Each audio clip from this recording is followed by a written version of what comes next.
and resilient for the future. Thank you, Mr. Speaker. Treating cancer early is absolutely critical for survival rates. In England, the target is to have 85% of patients treated within 62 days. Now, in Wales, that target is more generous. It's just 75%, and yet it has never been achieved. The current rate is an appalling 56.7%, much worse than the equivalent figure in England. So why is it that Welsh Labour is underperforming England, and is it really still the blueprint for government? More people in Wales have been told that they don't have cancer than ever before, and that's good news. Performance increased against the 62-day target for treatment in June compared to the previous month, and over the last 2 years, the number of patients waiting longer than 2 years has reduced. Average waits for treatment remain steady. We now come to Prime Minister's questions. Torsten Bell. Number one, Mr. Speaker. Prime Minister. Thank you, Mr. Speaker. This weekend we remembered the late Queen and her enduring legacy of service and devotion to our country. And I was proud to announce a new national monument located at St James's Park to honour her memory. And I know the whole House will join me in sending our best wishes to the Princess of Wales as she completes her treatment. Mr. Speaker, this afternoon we'll introduce the Renters' Rights Bill.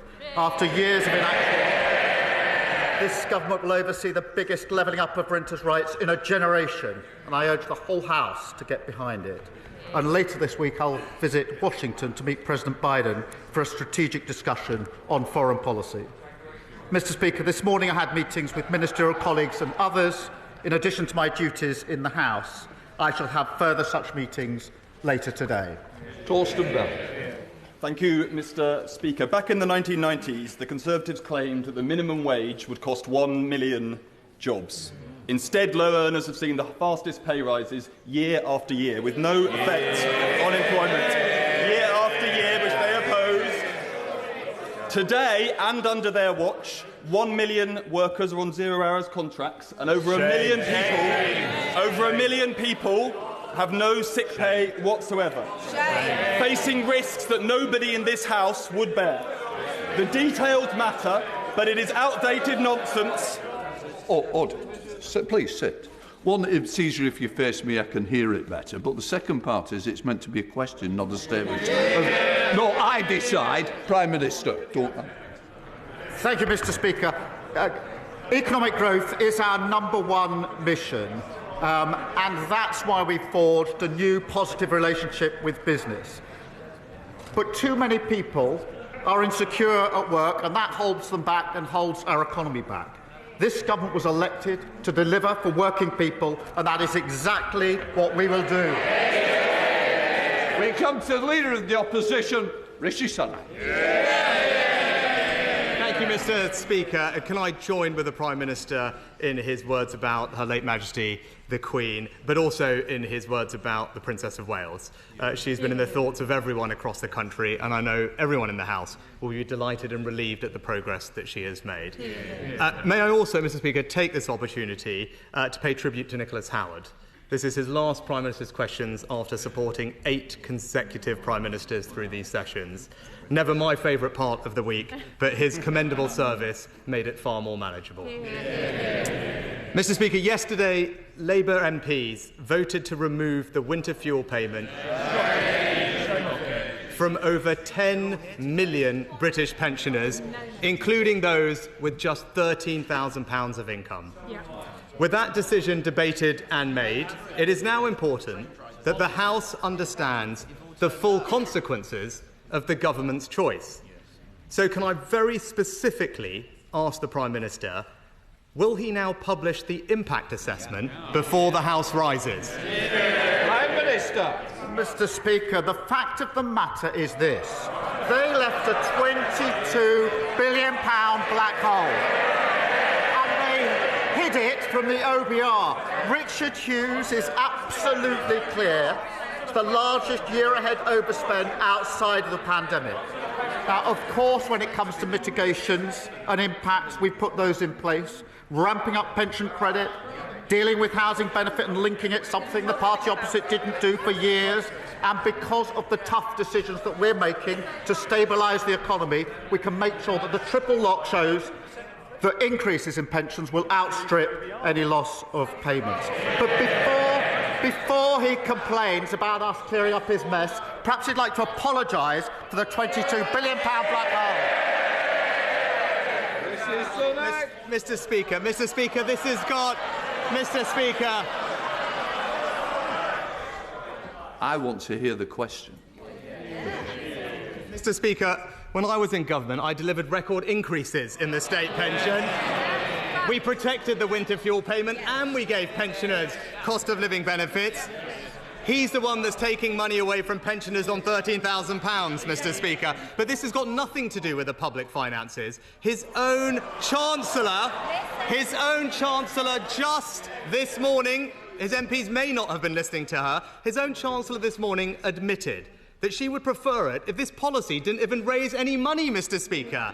Obviously, the government would not have made this decision without an impact analysis. And yesterday, the Energy Minister confirmed that. So I ask, very simply again, why won't he publish the assessment now?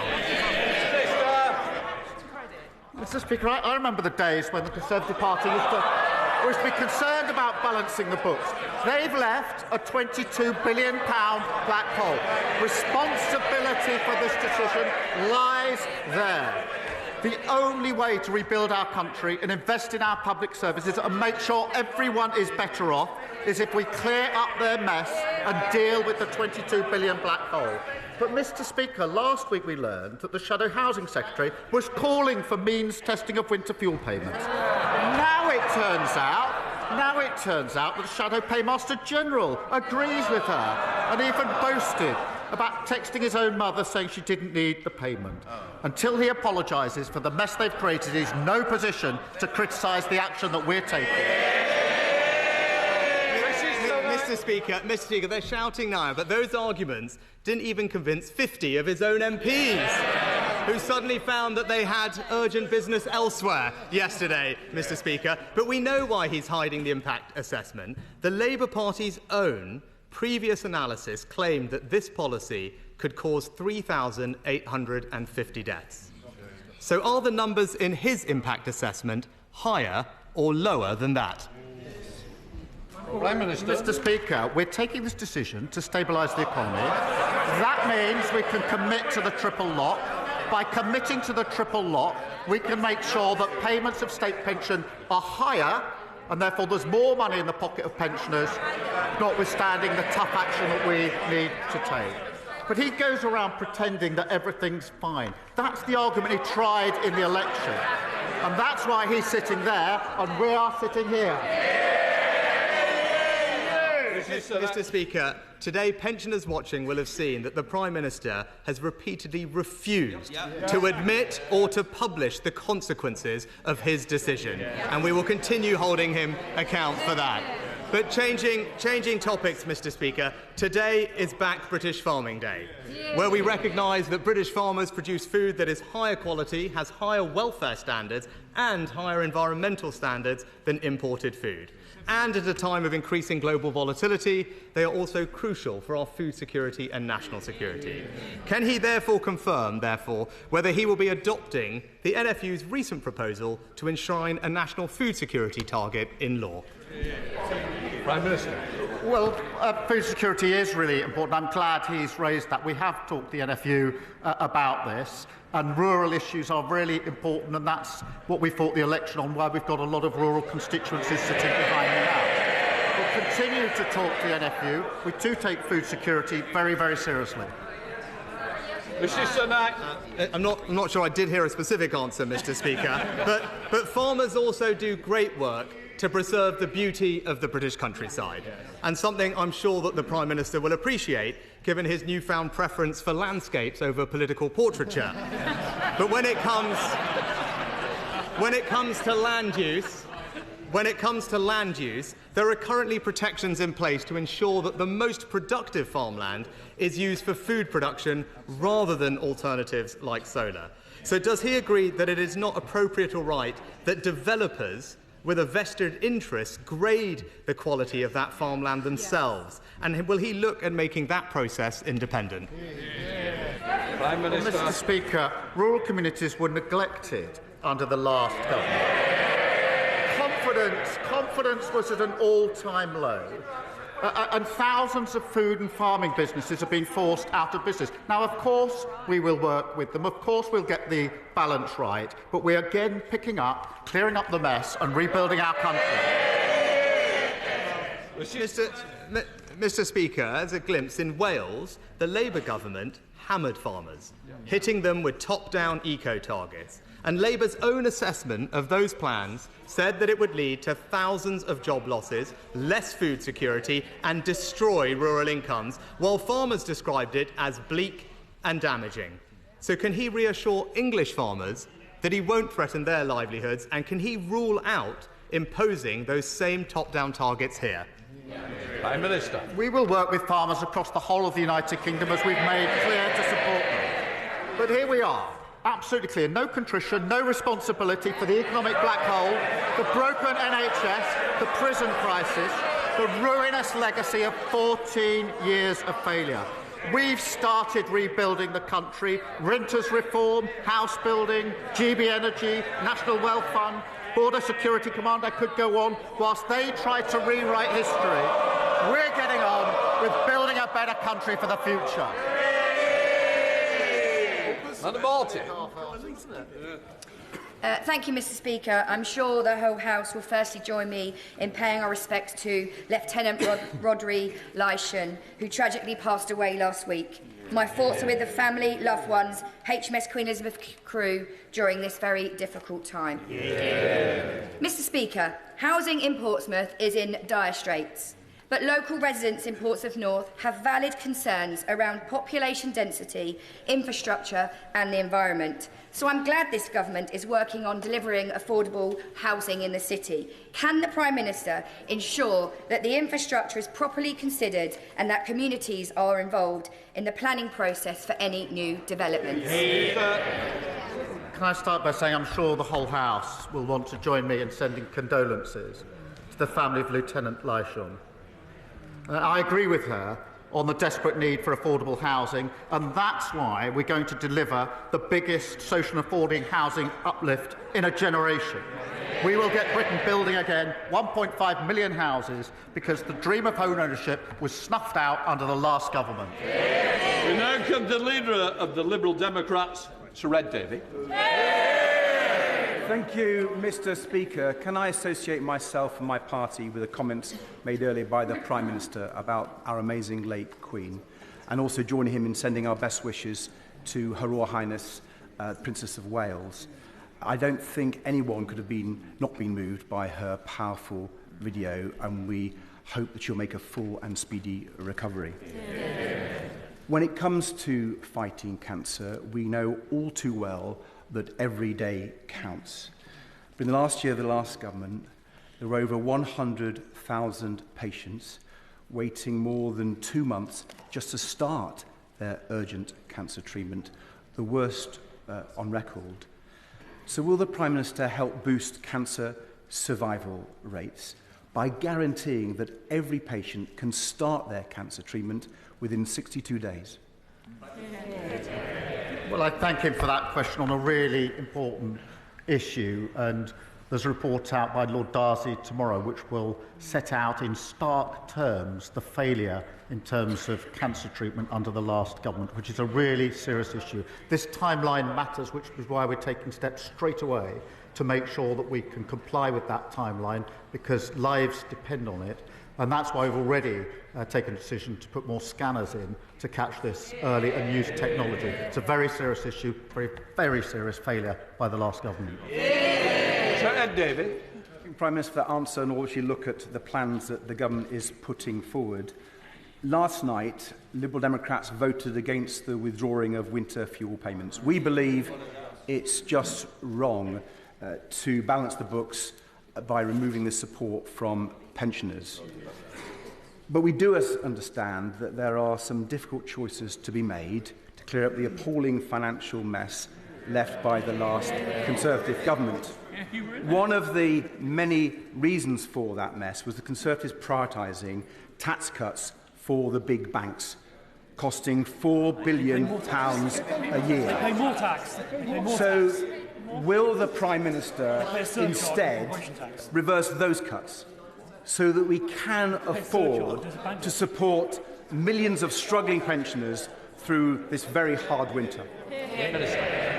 Well, I'll resist the temptation to get ahead of the budget. But look, what is important is that we recognise that there is this £22 billion black hole that's been left by the previous government. Now, I know that their practice was ignore it, to kick it into long grass. We're taking the tough decisions because I'm absolutely convinced that's the only way we can start rebuilding our country, investing in our public services and making sure that everybody is better off.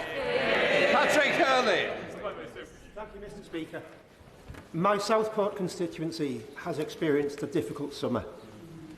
Firstly, I want to reiterate that our thoughts are with the families of Alice, Bibi and Elsie, who tragically lost their lives in the attack in July. I welcomed the Prime Minister and the Home Secretary to our town in the weeks that followed, and we worked together to find further ways to bring our community together. Can I therefore ask the Prime Minister to take this opportunity to recommit the government's support for our town for those grieving and affected by the tragic attack? Prime Minister. Well, I thank him for that question, and we stand with those who tragically lost their loved ones in this heinous attack. I did go up to Southport the day after and went back actually 3 days after that on a private visit to meet some of the first responders who had been at the scene and simply to say thank you to them. I can't tell the House how angry I was when I got back to London and saw that those same officers who had responded were having things thrown at them by far-right thugs. Mr. Speaker, we will work tirelessly to support his constituents, and I thank him as well for his hard work in this difficult time, working with Sefton Borough Council and Liverpool City Region Combined Authority to deliver a support package. The community has endured this horrendous event should be supported, and I know will be, across the whole House. Nigel Farage. Thank you, Mr. Speaker. Yesterday we witnessed some extraordinary celebratory scenes outside Britain's prisons where, in some cases, serious career criminals were released. And this to make way for, yes, rioters, but equally those who've said unpleasant things on Facebook and elsewhere on social media. Does the Prime Minister understand there is a growing feeling of anger in this country that we are living through two-tier policing and a two-tier justice system? I'm angry to be put in a position of having to release people who should be in prison because the last government broke the prison system. And the Prime Minister was repeatedly warned. He had his own release scheme. He was repeatedly warned that he had to adopt the scheme that we put in place. The former Justice Minister said if we don't do it, we'll have to get down on our knees and pray. The police chiefs made it absolutely clear in a letter to him before the election that he needed to take action, saying that they wouldn't be able to discharge their duties and saying the risk was loss of an ability to detain suspects. That means, Mr. Speaker, an inability to arrest people committing offences. That's how bad it was, and they warned the Leader of the Opposition that further delays until after the general election will increase the risk significantly. What did he do? He delayed and increased the risks. John Hopkins. Sorry, Mr. Speaker. I welcome the government's swift action to bring railways back into public ownership. Great British Railways will deliver much-needed reform, ensuring the network serves both passengers and rail freight effectively. So can the Prime Minister explain how Labour's ambitious railway plan will also deliver improvements to rail infrastructure to ensure my constituents get the service they deserve at Luton Station? Prime Minister. Well, I thank her for raising that important matter. One of the first bills that we introduced was to reform our railways after 14 years of chaos. Great British Railways will unite track and train under a single leadership. and that means closer collaboration across the industry and faster, more effective decisions on critical infrastructure. And I know how vital that will be in relation to both Luton and Leagrave stations in her constituency. We're carefully considering the best approach, but I can assure her we're committed to ensuring our railways will be open to everyone. Tessa Mount. Thank you, Mr. Speaker. Today is Back British Farming Day. The previous government let our farmers down and in their incompetence underspent the farming budget by £100 million. Will the Prime Minister deny rumours that his government plans to take advantage of the Conservatives' failure by removing that £100 million permanently? Farmers across the country want to know that the Prime Minister will increase the agriculture budget, as the Lib Dem manifesto proposed, to speed up the rollout of the new environmental land management schemes to support profitable, sustainable and nature-friendly farming. Well, I thank you for that question. It is a really important issue, and our rural communities were neglected by the previous government, and that's why confidence is at an all-time low. And what we will do is to protect farmers from being undercut in trade deals, make the supply chain work more fairly, and prevent shock rises in bills by switching to GB energy. We won't preempt the budget in relation to this, but we will put the support in place. Thank you. Luke Murphy. Thank you, Mr. Speaker.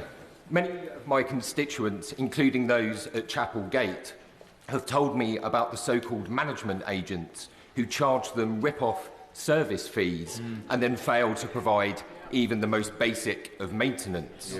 Many of them spend hours each week battling with these agents just to ensure that they and their neighbours are not fleeced in their own homes.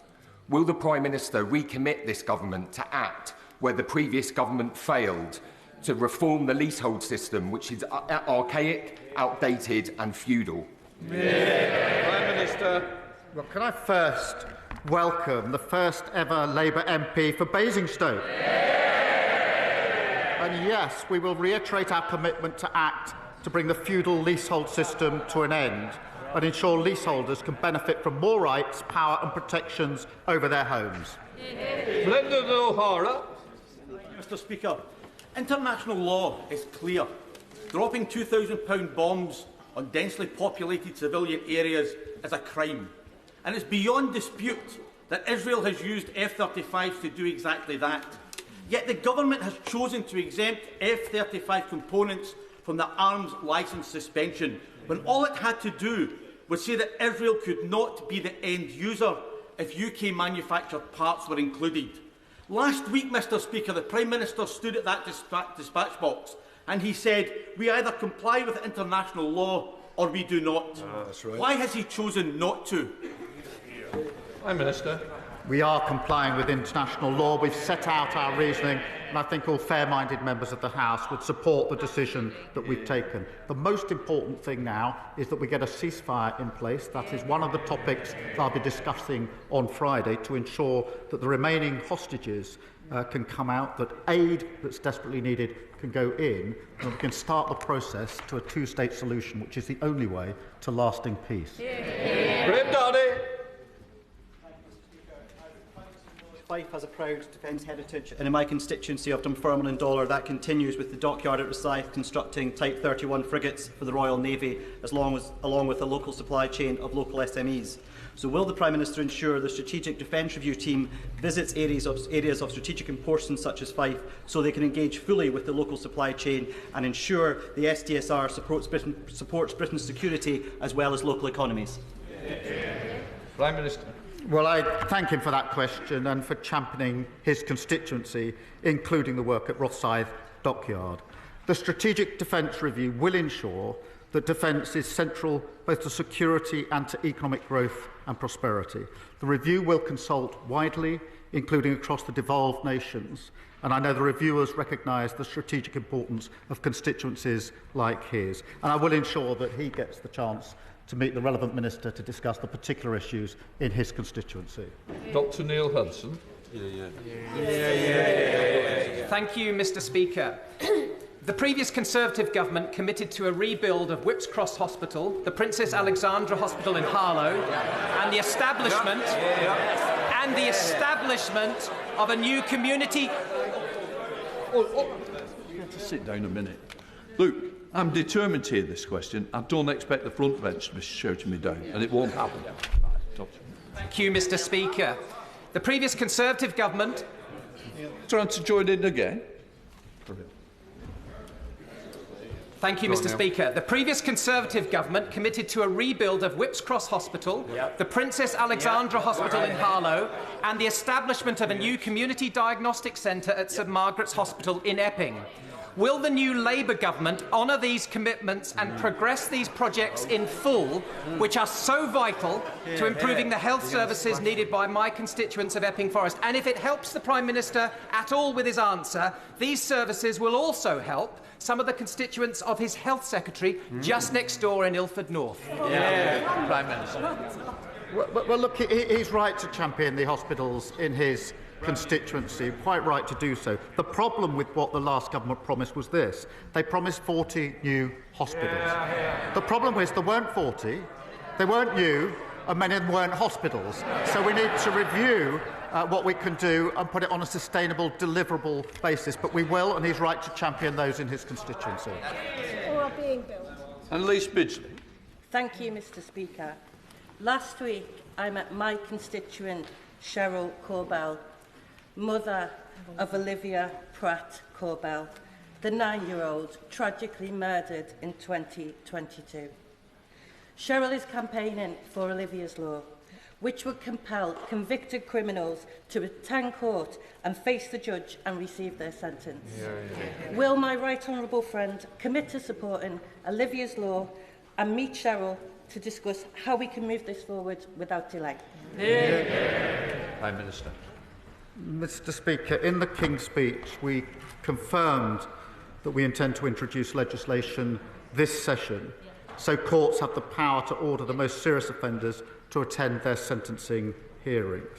This is really important, and I know it's felt across the House, because to deprive victims and their families of seeing the sentencing exercise is to deprive them of justice. I will meet Cheryl. I have already met Cheryl and gave her the commitment last August that we would do this, and I repeat it again today, and I would just pay tribute to the campaign that she has led.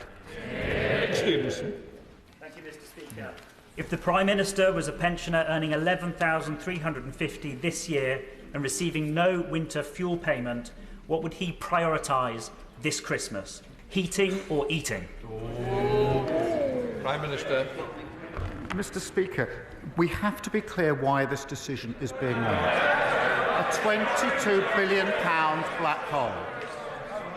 And the previous government would walk past these tough decisions, pretend it wasn't there, put it in the long grass. We're not prepared to do that. Because we're taking tough decisions, we can commit to the triple lock, and that means that the state pension will increase by more than any loss of the winter payment allowance. But I would just say this. The biggest impact on pensioners in recent years was when they lost control of inflation, when they allowed energy prices to go through the roof, and we went through a cost of living crisis. We're stabilising the economy to make sure pensioners never, ever have to live through that again. Mark Ferguson. Thank you, Mr. Speaker. Annabelle is 5 years old and lives in my constituency. She has high-risk neuroblastoma.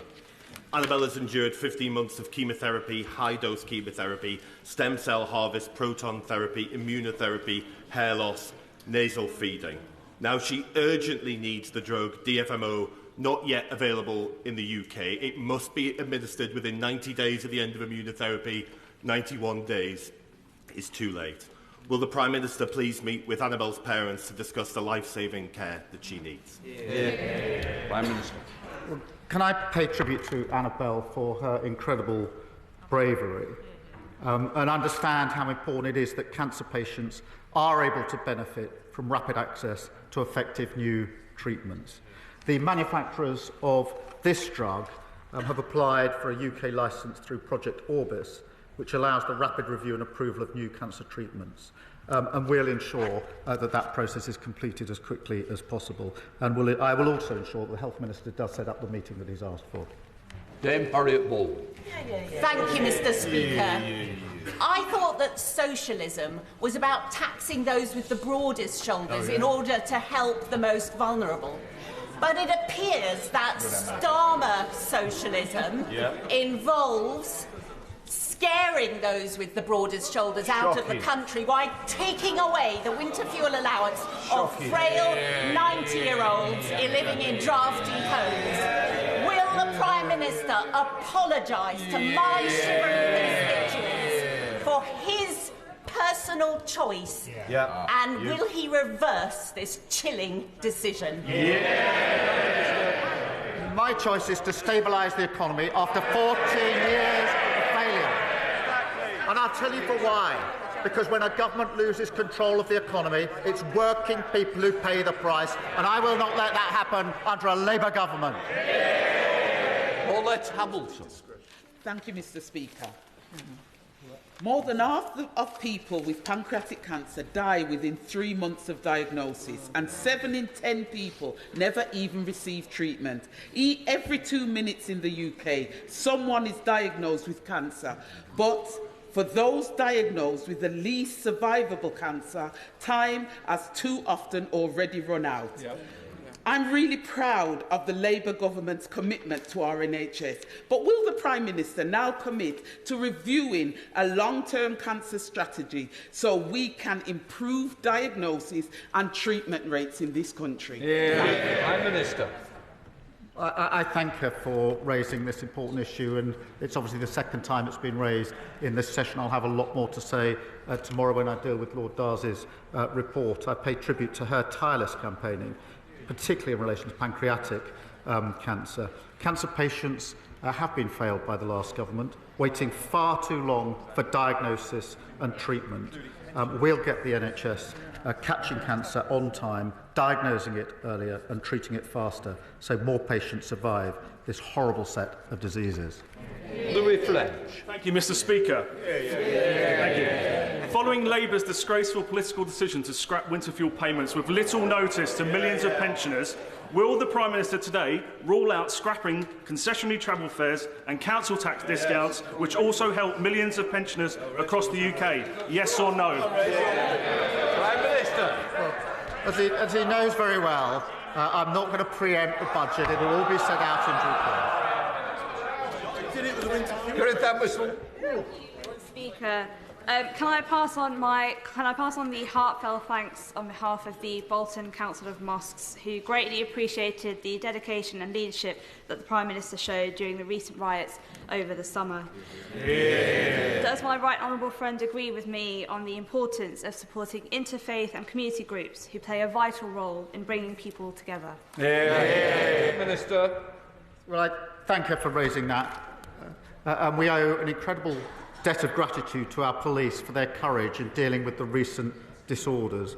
And we took action to ensure they had the resources and powers they needed to tackle violence and restore order to our streets. We also, Mr. Speaker, provided additional security for mosques, ensuring freedom of worship and protection from racist threats.